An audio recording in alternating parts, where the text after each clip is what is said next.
Sports next के तमाम साथियों का मैं यहाँ पर लॉर्ड्स के ऐतिहासिक ग्राउंड से आप सभी लोगों का स्वागत करता हूँ। और ये एक तरह से देखा जाए लॉर्ड्स को कहा जाता है कि ये यहाँ सिर्फ एक क्रिकेट मैच नहीं बल्कि सोशल इवेंट है, सोशल कैलेंडर का एक अहम हिस्सा है।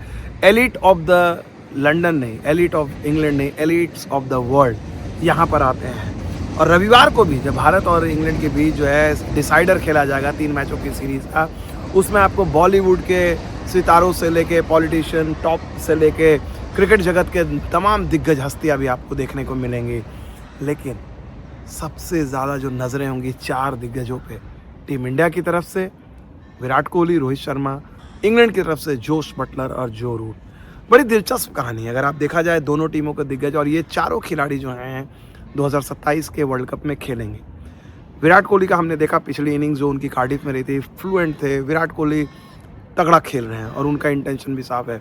रोहित शर्मा को लेकर हमें कुछ नया कहने की ज़रूरत नहीं है, काफ़ी कुछ उनके बारे में हमने कहा। लेकिन यहाँ पर एक पारी अगर रोहित, जिन्होंने इंग्लैंड से उनकी ज़बरदस्त यादें हैं, इस सीरीज़ से पहले उनका यहाँ पर 65 का एवरेज था, 700, बहुत ज़बरदस्त यादें हैं। तो क्या रोहित को जब एक सबसे बेहतरीन पारी की ज़रूरत है, क्या इंग्लैंड एक बार फिर से उनके लिए लकी साबित होगा? ये देखने वाला सवाल होगा। रोहित की तरह अगर देखा जाए जोश बटलर को लेकर भी बहुत ज़्यादा चर्चा हो रही है। पिछले 2023 वर्ल्ड कप के बाद से जोश बटलर का फॉर्म बहुत निराशाजनक रहा है और वह T20 में भी यही हाल था। हालांकि T20 में आखिरी T20 में उन्होंने शतक बनाया, सारे लोगों को चुप कर दिया।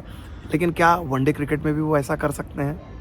उन्हें प्रेरणा लेने के लिए ज़्यादा दूर जाने की ज़रूरत नहीं है। जो रूट है, और जो रूट ने दिखाया है कि उम्र के इस पड़ाव में भी आप अपने खेल में नए एस्पेक्ट जोड़ सकते हैं। तो ये बात रही। पिच की अगर बात करें तो लॉर्ड्स की पिच जो है आपको फ्रेश पिच नहीं मिलेगी। तेज़ गेंदबाजों को जैसे हमने देखा कार्डिफ और मैनचेस्टर में, वैसी मदद देखने को मिलेगी। यहाँ पर जो पिच जो है बल्लेबाजी के लिए उतनी सहज नहीं होगी स्ट्रोक प्लेयर्स के लिए, क्योंकि यूज पिच होती है।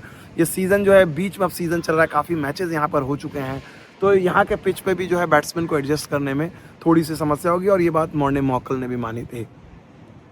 अब मान के चलिए, और यहाँ पर अगर आप बोलेंगे कि टॉस जीतने के बाद क्या करना है, तो टॉस जीतने के बाद आपको पहले बल्लेबाजी करने हैं। ये आंकड़े साफ साफ कहते हैं।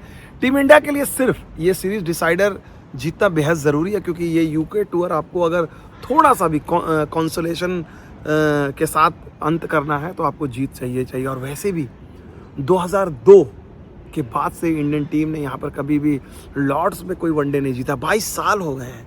तो इंडियन टीम चाहेगी कि कम से कम उस रिकॉर्ड को भी तोड़े। जिस तरह से इन्होंने मैनचेस्टर का घमंड तोड़ा था, लगातार जो है 6 जीत का मैनचेस्टर का घमंड था, उसको तोड़ा था, कि क्या टीम इंडिया यहाँ पर लॉर्ड्स में भी उस घमंड को तोड़ेगी? अगर ऐसा होता है तो मज़ा आएगा।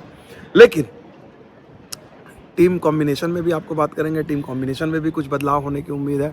और वो बदलाव जो निश्चित तौर पे दिख रहा है वो है left arm spinner Kuldeep Yadav जिस तरह से अभ्यास में आपको दिखे, उनका खेलना तय है। क्योंकि हर्ष दुबे टीम में आए हैं, वॉशिंगटन सुंदर की जगह ड्राफ्ट किया गया है, लेकिन उनको सीधे वनडे में डेब्यू दिया जाएगा, मुझे लगता है कि मुमकिन नहीं है। इसके अलावा KL राहुल की वापसी होगी ईशान किशन की जगह पे। बाकी चीज़ें तो एज इट इज़ हैं।